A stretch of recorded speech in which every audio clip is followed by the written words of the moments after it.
तो क्या अब राम के सहारे राज ठाकरे? चलिए आज आपको बताते हैं, बाला साहब ठाकरे की उंगली पकड़कर सियासत की ABCD सीखने वाले राज ठाकरे, जो अब सियासत में अपनी पैर जमाने के लिए बहुत जद्दोजहद कर रहे हैं, क्या उन्हें अब राम का आसरा मिला है? दरअसल मार्च के महीने में ये जानकारी सार्वजनिक रूप से MNS उनकी पार्टी ने दी है कि राज ठाकरे अयोध्या जाने वाले हैं और जहां पर सुप्रीम कोर्ट के फैसले के बाद अब भव्य राम मंदिर बन रहा है, वहां पर वो पहुंचेंगे।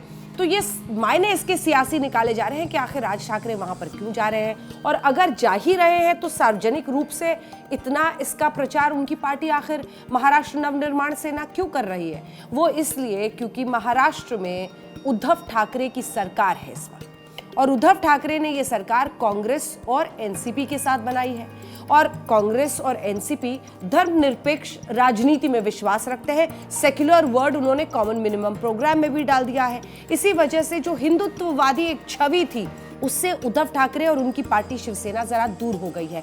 उसी सियासी एक तरह से कह लीजिए जो स्थान बना है, उसको अपने हिस्से में लाने की कोशिश राज ठाकरे कर रहे हैं। दरअसल आपको बताएं, सुप्रीम कोर्ट के फैसले के बाद जब से ये राम मंदिर के निर्माण की शुरुआत हो रही है, संघ और VHP विश्व हिंदू परिषद के से जुड़े हुए लोग कई नेताओं के पास जाकर चंदा मांग रहे हैं। यहाँ तक कि खुद राष्ट्रपति ने भी उसके लिए दान किया था। ऐसे में वो लोग राज ठाकरे के भी पास गए, तो राज ठाकरे ने कहा है कि वो यहाँ पर चंदा नहीं देंगे, बल्कि खुद अयोध्या जाएंगे और अयोध्या में अपना वो पैसा कंट्रीब्यूशन एक तरह से राम मंदिर के लिए देना चाहते हैं। उन्होंने कहा है कि अयोध्या दौरे के समय श्री राम जन्मभूमि तीर्थ क्षेत्र न्यास के कोषाध्यक्ष गोविंद देव गिरिराज महाराज को अपनी पार्टी की तरफ से वो पूरी जो योगदान की राशि है वो देंगे।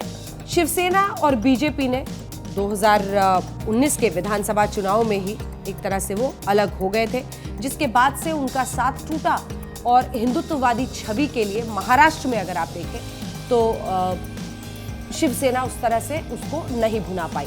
अब ऐसे में राज ठाकरे को लगता है कि मैं वो जगह ले सकता हूँ। आपको ये भी बताया, एक दिलचस्प कहानी अभी बीते दिनों की, जनवरी के महीने में पिछले साल उन्होंने जो चौरंगी झंडा अपना था उसको बदलकर भगवा झंडा अपना लिया है, और मंच पर उन्होंने सावरकर की बड़ी फोटो लगाई थी, और उन्होंने कहा कि मैं हिंदुत्व और हिंदुत्व मेरे DNA में है, मैं इससे अलग नहीं हो सकता हूँ।